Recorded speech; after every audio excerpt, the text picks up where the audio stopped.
എല്ലാ കൂട്ടുകാർക്കും മറ്റൊരു വീഡിയോയിലേക്ക് ഹാർദവമായ സ്വാഗതം.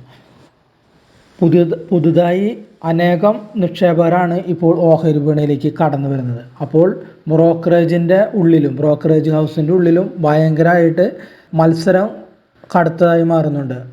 ഓഹരി വിപണിയിലെ ഓൺലൈൻ നിക്ഷേപ സേവന ദാതാക്കളായ അതായത് ഡിസ്കൗണ്ട് ബ്രോക്കേഴ്സ്, അതിൽ ഗ്രോ, പിന്നെ സീറോദ, ഏഞ്ചൽ വൺ തുടങ്ങിയവയ്ക്കിടയിൽ മത്സരം വളരെയധികം തകൃതിയായിട്ട് നടക്കുന്നതായിട്ട് റിപ്പോർട്ട് പറയുന്നത്. അതായത് ബാംഗ്ലൂരു ആസ്ഥാനമായ ഗ്രോയുടെ ഉപഭോക്താക്കളുടെ എണ്ണം കഴിഞ്ഞ ഒരു വർഷത്തിനിടയിൽ വളരെയധികം ഇരട്ടിയായിട്ടുണ്ട്. അത് ഏകദേശം 56 ലക്ഷത്തിൽ നിന്ന് 10 കോടിയിലേക്കാണ് വളർന്നത്.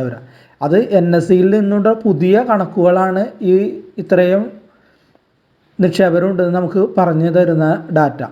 കഴിഞ്ഞ മാസം മാത്രം ഏകദേശം 5 ലക്ഷം പുതിയ ഉപഭോക്താക്കളെയാണ് ഗ്രോ സ്വന്തമാക്കിയത്. അതുകൂടാതെ മുംബൈ ആസ്ഥാനമായ ഏഞ്ചൽ വൺ 2 ലക്ഷം പേരെയും ബാംഗ്ലൂരു ആസ്ഥാനമായ സീറോദ അതായത് 1.5 ലക്ഷം പേരെയുമാണ് പുതുതായി നേടിയത്. കഴിഞ്ഞ ഒരു വർഷമായി ഓരോ മാസവും സീറോദയേക്കാൾ പുതിയ ഉപഭോക്താക്കളെ തേടുന്നത് ഏഞ്ചൽ വൺ ആണ്. ജൂണിലെ കണക്ക് പ്രകാരം ആകെ 16 കോടി ഡിമാറ്റ് അക്കൗണ്ടുകളാണ് നമ്മുടെ ഇന്ത്യ രാജ്യത്തുള്ളത്. 2.9 കോടി ഉപഭോക്താക്കളുമായി ഇതിൽ ഗ്രോ ആണ് ഏറ്റവും മുമ്പിൽ എന്നാണ് ജൂൺ വരെയുള്ള കണക്കുകൾ നമ്മളോട് പറയുന്നത്.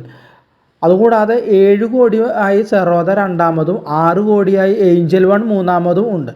അപ്സ്റ്റോക്കിന് ഏകദേശം 2 കോടിയുടെ അടുത്ത് ഉള്ളൂ. പിന്നെ അതുകൂടാതെ അതിൽ താഴെ ഉള്ളതാണ് ICICI സെക്യൂരിറ്റീസ്. ഓഹരി ഇടപാടുകളുടെ ഫീസ് ഘടന ഏകീകരിക്കണമെന്ന സെബിയുടെ സർക്കുലർ ബ്രോക്കറേജ് കമ്പനികളുടെ വരുമാനത്തെ സാരമായി ബാധിക്കുമെന്നാണ് വിലയിരുത്തൽ. അതായത് റീറ്റെയിൽ നിക്ഷേപകരിൽ നിന്ന് ബ്രോക്കറേജുകൾ ഈടാക്കുന്ന ഫീസും ബ്രോക്കറേജുകൾ സ്റ്റോക്ക് എക്സ്ചേഞ്ചുകൾക്ക് നൽകുന്ന ഫീസും ഏകീകരിക്കണമെന്നാണ് പുതിയ NSEയുടെ സർക്കുലർ പറയുന്നത്. ഒക്ടോബർ 1 ഇത് പ്രാബല്യത്തിൽ വരിക. ഫീസ് ഏകീകരിക്കുന്നതോടെ വരുമാനത്തിൽ 20% വരെ ഇടിവുണ്ടാകുന്നതാണ് ബ്രോക്കറേജുകളുടെ വിലയിരുത്തൽ. ഓഹരികളിൽ നിക്ഷേപകർക്ക് ഫീസ് ബാധ്യതയില്ലാതെ നിക്ഷേപിക്കാവുന്ന സൗകര്യമാണ് സീറോ ബ്രോക്കറേജ്. ഓഹരി ഇടപാടുകൾക്ക് നിലവിൽ സീറോദയും മറ്റും ഫീസ് ഈടാക്കുന്നില്ല. അവധി വ്യാപാരത്തിലെ അതായത് F&Oയിലെ ഇടപാടുകൾക്ക് ഫീസ് ഈടാക്കിയാണ് ഇവർ വരുമാനം കണ്ടെത്തുന്നത്.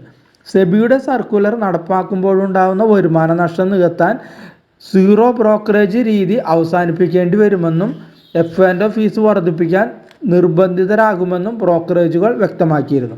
കമ്പനികളുടെ മൊത്തം ഇടപാടുകാരിൽ 10 മുതൽ 20% വരെ F&O ഇടപാടുകൾ നടത്തുന്നുള്ളൂ.